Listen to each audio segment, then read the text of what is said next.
Hola amigos, hace mucho que ya no nos vemos. De hecho, creo que el último video fue hace más de un año. Han pasado muchas cosas. Ya ni siquiera tengo la misma imagen del último video. Y quizás a los que no están ahí conectados en Instagram les sorprenda este cambio. Pero bueno, de hecho estaba más cambiado todavía porque estaba un poquito más corto. Ahorita ya veo que mechoncillos ahí medios raros que no se quieren controlar. Como verán en el título de este video, es hablar no solo de un libro, este libro, sino también hablar de su adaptación, que tiene muy poquito que salió, está muy reciente. Es hablar también de esa película y decirles por qué Frankenstein de Guillermo del Toro es para mí la mejor adaptación que existe y quizás que existirá por mucho tiempo del libro de Frankenstein de Mary Shelley.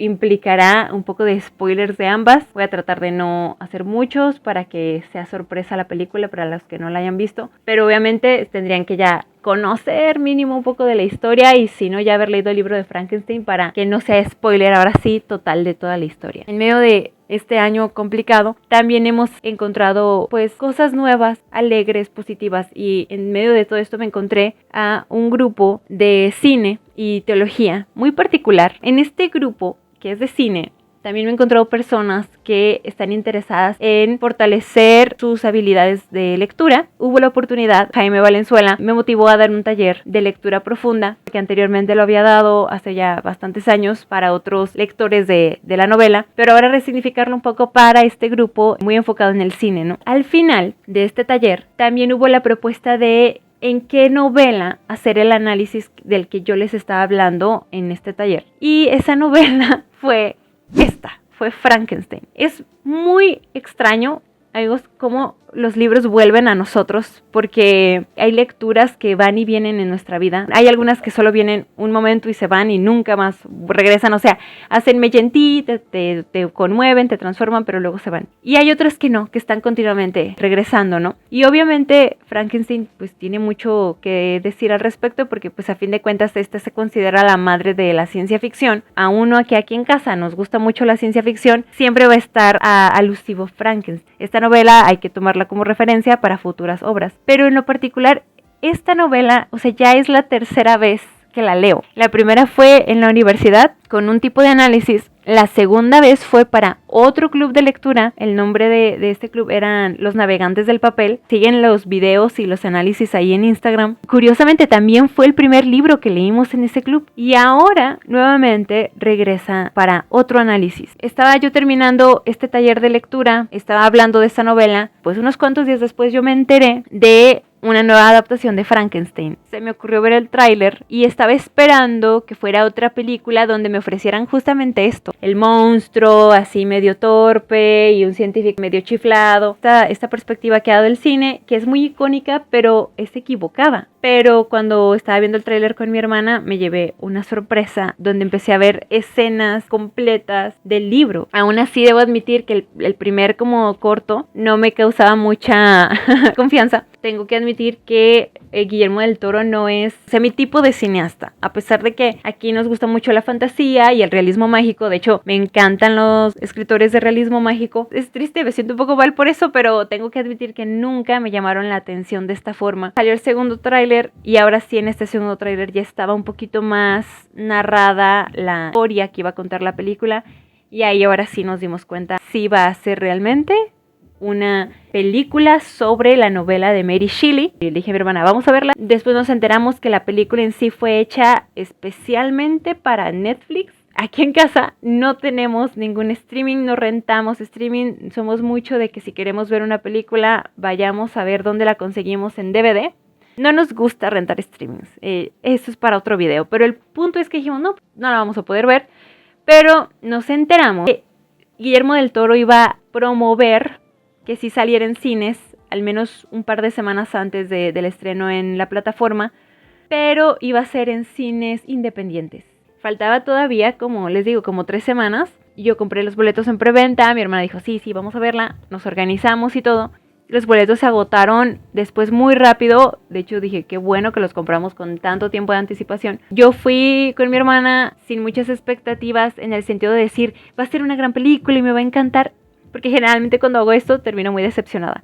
Pero sorpresa me llevé de estar viendo una escena tras otra, con la esencia, y aquí voy a aclarar, con la esencia de la historia de Mary Shelley. Que si bien hubo cambios, y ahorita les voy a contar de esos cambios, no son cambios que perjudiquen a la esencia de la historia ni al propósito de esta historia. Y también no son cambios que hagan al director tomarse licencias creativas y empezar a desarrollar otra cosa, irse por otro lado y terminar arruinando a la idea original, ¿no? Y la película de Guillermo del Toro, yo puedo decir que es la mejor adaptación que se ha hecho. Estuve viendo por ahí un poquito de fragmentos, resúmenes de personas que ya conocen las otras adaptaciones de Frankenstein, para poder decir, Guillermo del Toro ha hecho, yo creo que la mejor adaptación. Va a pasar mucho tiempo que alguien más haga una mejor, y ahorita les voy a decir por qué, y es en un análisis comparado de los aspectos narrativos de la historia, personaje de la historia, y los aspectos también de propósito, de objetivo, de corazón, de preguntas esenciales que tiene el libro original como la película. Frankenstein es una novela del gótico y con nociones del romanticismo, o de lo que fue el primer romanticismo, antes de ser el romanticismo muy nacionalista y muy patriótico, que ensalzaba también a cada nación, principalmente en Francia, que fue, yo creo que, el país que más adoptó al romanticismo en su momento. Mary Shelley es del romanticismo que viene más del gótico, del que trata de traer de nuevo los cuentos de fantasmas, los cuentos de castillos antiguos, donde se podría conservar la historia de la humanidad antigua y no deshacernos simplemente de ella, sino volver al origen, a lo emocional, a lo emotivo, en medio de una época que ya estaba sufriendo los cambios de la época del racionalismo, una era cada vez más industrializada, llevada por una ciencia que ya no tenía ningún límite, ya no había limitaciones ni religiosas ni morales para las búsquedas científicas. En medio de estos contrastes nace esta obra. Obviamente también hay una historia muy personal de Shelley, de cómo nació. Narrativamente hablando, esta obra es compleja, a pesar de que es pequeña. Es una estructura enmarcada porque no tiene solo un narrador, sino tres. Y estos tres narradores se van como desde lo amplio, se empiezan a focalizar como un marco, como si viéramos primero un marco afuera. El primero es Robert Walton, que es este hombre del que les hablaba, que está en los polos, porque es su deseo de hambre de lo desconocido. En este viaje se encuentra a un hombre misterioso que está persiguiendo a una extraña criatura, y ese es Frankenstein. De esta estructura primera, o de este primer marco, donde Walton, ojo con eso, la historia empieza siendo epistolar, la historia original. Está contándole Walton a su hermana sobre su viaje, sobre lo que está pasando, y ahí le cuenta que se encontró con un hombre extraño en medio de los polos. Y lo sube a su barco, y ahí es Víctor Frankenstein ahora el que toma el segundo marco interno para contar su historia, donde va a contar su infancia, su relación, a veces no muy positiva, con su padre, la muerte de su mamá, su cercanía con un personaje muy importante que es Elizabeth Lavenza. Al principio hay una inocencia importante en el mundo de Víctor Frankenstein con esta mujer, que la primera la conoce de pequeños, pero luego crecen juntos, con su pequeño hermano William, el hermano de Frankenstein. Y bueno, cómo se empieza a introducir también poco a poco en la ciencia, cómo pasa de un conocimiento, muy anticientífico para ese momento, que era cositas así como la alquimia. La alquimia es muy del gótico, así que yo pienso que es necesario que lo mencione Shelley. Y después pasa a una ciencia más racionalizada, poco a poco, como empieza a enfrentarse a su gran pregunta, que es si el ser humano es capaz de romper la muerte. Así que comienza con la introducción de otro personaje que está ahí como susurrándole que sí es posible. Comienza un experimento de atraer partes de cadáveres, unirlas en un solo cuerpo y bueno, crear una criatura. El punto es que termina tan asustado y tan perturbado de lo que termina creando, que decide abandonar este proyecto, aunque sabe perfectamente que tuvo éxito, pero le da miedo. O sea, entonces termina yéndose de donde estaba él en su laboratorio secreto pensando que al abandonar esta nueva creación pues va a terminar muerta y ya se acabó el asunto. Y bueno, él quiere continuar con su vida otra vez en inocencia, con su prometida y con su hermano y bueno.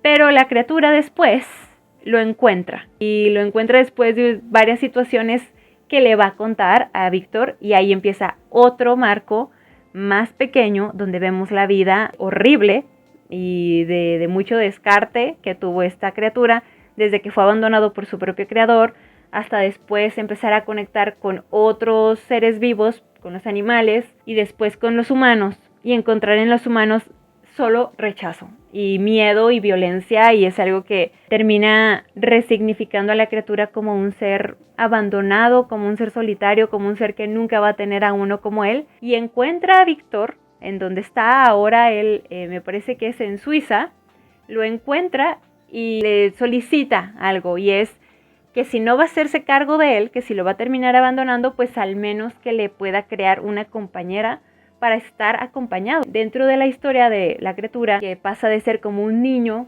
que no sabe hablar, hasta poco a poco crecer y empezar a tomar habilidades, y una de ellas es la lectura.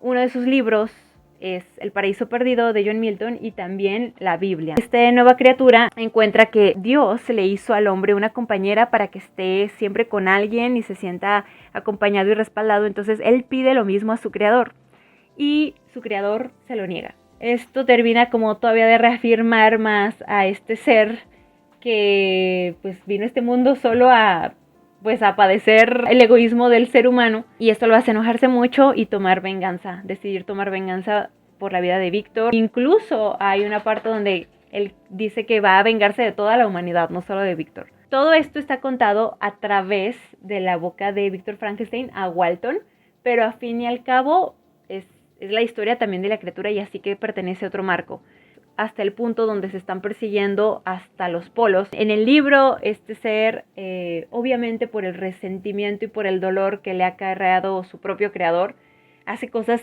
muy terribles. Entendemos su enojo, pero es triste porque dices, no hay retorno ni para este nuevo ser, ni para Víctor Frankenstein, y prácticamente el final es pues de reflexión, pero no de esperanza. Con esto pasamos a la historia o a la versión de Guillermo del Toro, porque estos tres marcos que acabo de contar, que son muy importantes en la narrativa de la historia, Guillermo del Toro dividió la película. A una de ellas le puso el prólogo, pero es el marco prácticamente de Walton. La segunda es la historia de Víctor y la tercera es la historia de la criatura. Así que esto no es de Guillermo del Toro, esto es de Mary Shelley. Él está respetando hasta la narrativa y la estructura de la obra, y eso es súper significativo porque generalmente en el cine, para poder hacer las historias más rápidas, se borra o se deja de tomar en cuenta la estructura original con la que un autor o autora pensó una historia. En el caso de Guillermo del Toro no, lo respetó y hizo esta división así. Lo que les estoy contando de los personajes también Guillermo del Toro lo fue respetando, así como en la primera parte sale este barco con estos hombres ya desesperados por estar encerrados por el hielo. Walton, enfocado en que a pesar de los riesgos, él va a continuar con su viaje, y de pronto la irrupción de lo desconocido y totalmente abrumador que es Víctor y este monstruo. En la película sí hay un enfrentamiento muy directo del monstruo inmediatamente, que obviamente sirve para al espectador nuevo como inspirarle consternación de qué es eso. En el libro no, pero aún así está esa irrupción, y finalmente pasamos al cuento 2 o a la historia 2, la estructura número 2, donde Víctor ya cuenta su historia. En estos personajes sí hay cambios, y eso hay que decirlo, hay cambios en el rol que van cumpliendo los personajes, a diferencia del libro. Por ejemplo, algunos personajes no están comprometidos con quien deben estar. No voy a decir más para no hacer un spoiler gigantesco. También hay otros personajes que, digamos, aparecían antes en la historia y se evaporan después. En la versión de Guillermo del Toro no, estos personajes continúan ahí creándole cizaña a Víctor y permanecen hasta el final, y un final tremendo. Estos cambios que son cambios grandes, cambió el rol del personaje, no son cambios significativos. O sea, que uno dice, eso para llegar después a la conclusión final que uno sabe del libro, el cambio ya es tan grande que no se va a poder. Entonces a mí como lector y ahora espectador me está diciendo que el final va a ser cambiado totalmente. Para mí pierde todo sentido, ya no es la historia original. Y en cambio con Guillermo del Toro, cuando yo empecé a ver esos cambios, me esperaba porque dije, ok, es un cambio grande, pero está el personaje ahí haciendo lo que tiene que hacer. Este respeto a los personajes, que es un punto que les mencionaba con Guillermo del Toro, es muy importante porque en otras adaptaciones no lo he visto. Mary Shelley desde antemano siempre quiso demostrar que la caída del ser humano es en degradación, es paulatina, no es como que Víctor desde siempre en su vida haya dicho, oh sí, voy a agarrar un montón de cadáveres y los voy a pegar, ¿no? O sea, estas ideas él a los 10 años, ¿no? Poco a poco sumergiéndose en el tema científico, en el tema de que la ciencia no tiene límites, porque al fin y al cabo es ciencia y el fin justifica los medios, y al final termina no solo creando algo que podríamos decir es aberrante, sino que al crearlo y ya tenerlo ahí, se deslinda totalmente él y dice, no, pues yo ya me dio miedo, entonces yo ya no quiero saber nada, que se hagan cargo los demás, ¿no? Es una mirada hacia la situación científica que estaba pasando en la época de Mary Shelley. Mary Shelley era una mujer muy intelectual, tenía un papá y una mamá que los dos desde sus respectivas áreas les interesaba indagar en el humanismo, en la ciencia. La mamá era una de las primeras figuras del feminismo que buscaba darle voz a las mujeres en medio de una sociedad que se las quitaba totalmente. Y Shelley está creciendo con esto, pero también está creciendo con la verdad de que esta idea de que el ser humano, porque puede hacer algo, lo puede hacer. Tiene permiso para hacerlo solo porque tiene los medios y ella preguntarse, pero ¿cuál es el límite? O sea, ¿cuándo vamos a decir ya basta, esto ya estamos rayando hacia otros aspectos de lo moral o incluso de lo espiritual y que no podemos meternos ahí, ¿no? Ella está como poniendo el dedo sobre el renglón de cuál es el límite y en cuándo vamos a parar con esta obsesión. Ella era vegetariana y buscaba que se respetara a los animales, no conforme con vivir en una sociedad donde ya se estaba industrializando la forma de hacerles daño a los animales para el consumo y para el uso de su piel y para otras cosas horribles. Ahora la ciencia ya tenía el derecho de tomarlos para experimentar con ellos, ya sea muertos o vivos. Ahí va una historia desde el fundamento científico a confrontar lo desconocido, a confrontar lo conocido, pero sobre todo a hacer preguntas a la humanidad sobre nuestros límites. A fin de cuentas, Víctor termina abandonando a su propia creación cuando podría haberse hecho cargo de ella y a lo mejor sorprenderse, como el lector se sorprende con esta criatura, pero no, termina desechándola porque ya no le interesa, porque le causó demasiada aberración lo que él mismo hizo y en vez de hacerse responsable, se deslinda, ¿no? Eso, que es la novela, Guillermo del Toro lo conserva, a pesar de los cambios en los personajes, en el rol que hacen los personajes, pero están ahí. Esa función de cuestionar, y ese es el punto importante. Otro, y este es el último aspecto con el que termino, es el respeto justamente a la esencia de la obra, a este gótico donde importa mucho el ambiente. En el realismo, posteriormente con la novela realista, que se iba a hacer unos siglos después, el realismo era para enfatizar la realidad y para enfatizar, homenajear de alguna forma a las vivencias, al contexto social que determinada sociedad estaba viviendo, o también los personajes. En cambio, el gótico con el romanticismo y estos paisajes, insisto, donde el ser humano es pequeño, donde el ser humano es solo una parte, no es el todo, del panorama alrededor, motiva a hacer continuamente una introspección de cuál es el papel y el punto del ser humano en medio de lo que está haciendo, ¿no? En la Tierra. Ver que las primeras escenas sean en el polo donde el ser humano no tiene ningún control. El gótico trata de retratar eso, el romanticismo lo retrata. Guillermo del Toro lo entiende y lo aprecia muy bien y lo manifiesta en su película con escenarios y paisajes increíbles. Me entristezco mucho por los que no vayan a verla en el cine al menos una vez.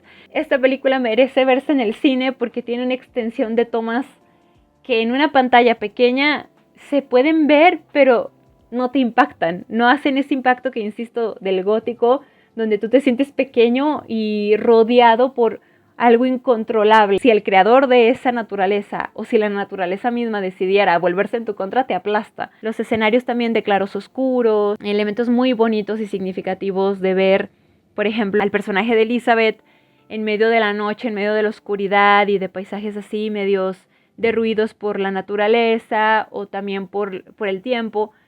Y ella caminar con un candelabro y empezar a bajar unas escaleras vestida de como etéreo también. Eso es del gótico. Esta película realmente respeta la esencia de la historia de Shelley, las preguntas esenciales, cuál es el límite de las acciones humanas, qué nos hace humanos realmente, y seguiremos siendo humanos a pesar de que cada día buscamos dejar de serlos. Con los avances científicos parece que el ser humano está tratando de dejar su humanidad lo más pronto posible. Es increíble que el progreso es nuestra destrucción, así como le pasó justamente a Víctor Frankenstein, y Guillermo del Toro lo retrata súper bien y por eso es la mejor versión que existirá en el cine de este libro. Con esto concluyo invitándoles a que si ya leyeron la historia, pues me dejen su parecer sobre esta historia. Yo insisto, es la tercera vez que leo este libro y probablemente mi deseo es comprar una nueva versión para ya tener otra traducción también. Si ustedes ya la leyeron, ¿qué opinan? ¿Les rompió expectativas? Mi primera lectura de Frankenstein, yo tengo ahí la anécdota de que yo estaba convencidísima, primero, de que Frankenstein, el nombre de Frankenstein era para el monstruo. Y segundo, que el monstruo era este ser así verde todo menso, que no se puede mover, que no puede hablar, que solo está como un zombie buscando destruir cosas. Nada que ver. Al final, la historia no es una historia de terror en el sentido de ver a un monstruo destrozando algo, pero que sí es una historia de terror al ver a la humanidad actuando de forma monstruosa en sus decisiones y en sus acciones. Algo que agradezco mucho, y esto es mi énfasis de lo hermosa que es la película y la interpretación que tuvo también Guillermo del Toro, es que mientras el libro termina con una sensación muy amarga de lo que sucede y de lo que va a sucederle a la humanidad por seguir como Víctor Frankenstein, la versión de Guillermo del Toro nos deja un final que otra vez no rompe la esencia de la historia, pero sí ofrece una oportunidad a decir: podemos cambiar las cosas. Al ver que estaba terminando de una forma diferente, sin romper la esencia, pero dándonos una oportunidad a todos, eso fue maravilloso y otra vez sacó lágrimas. De hecho, en el cine, cuando se acabó la película y empezaron los créditos, la gente no se iba, la gente estaba sentada en sus asientos tratando como de sopesar lo que acababan de ver. Pasaban los créditos, pasaba la música final y la gente no se marchaba, no se iban. Pues mi hermana también y yo nos miramos así como con estas preguntas, ¿no? De, aparte del ¿te gustó la película? ¿Qué sientes? ¿Qué te está diciendo ahorita tu corazón y tu mente, ¿no? De lo que acaba de pasar. La película para mí, o sea, Guillermo del Toro ya lo dijo 1000 veces, pero Frankenstein es su libro favorito, es su historia favorita, es la historia que le ha hecho entender que la monstruosidad no es como nos la pinta el sistema, sino que los verdaderos monstruos a veces eran los ejersores de ese sistema, y los que ponen como monstruos son víctimas de ese sistema. Y homenajeó, para mí está homenajeando a Mary Shelley, está haciendo al fin la película con la que siempre soñó. Yo no sé si él terminó 100% satisfecho de su trabajo, ojalá que sí, porque para mí debería estarlo. Me estoy llevando una sorpresa muy positiva del impacto que está generando en estas nuevas generaciones empezar a ver estos temas de la conciencia con los otros. Díganme si ya leyeron la novela, díganme si ya vieron la película, qué opinan de ella, si creen que es una buena adaptación, si creen que no, que estoy equivocada, que hay mejores adaptaciones, si creen que Guillermo del Toro respetó la esencia de lo que Mary Shelley estaba tratando de retratar y también de exponer, si han visto otras películas, otras adaptaciones al cine de libros, o igual también comenten películas que se dijeron, no, la verdad me destruyó mi libro favorito y estoy hasta enojado o enojada por eso. Gracias por visualizar, por estar en sintonía. Los espero en las correspondencias, los espero en el blog, los espero también en Instagram. Y si están en Facebook, búsquenme como Elizabeth RH Autora. Es un gusto volverlos a ver y a sintonizar. Espero no tardarme demasiado en el siguiente video, en la siguiente reseña o en el siguiente contenido que venga. Les mando un abrazo y pues sigan leyendo y mirando cosas que les hagan reflexionar y pensar.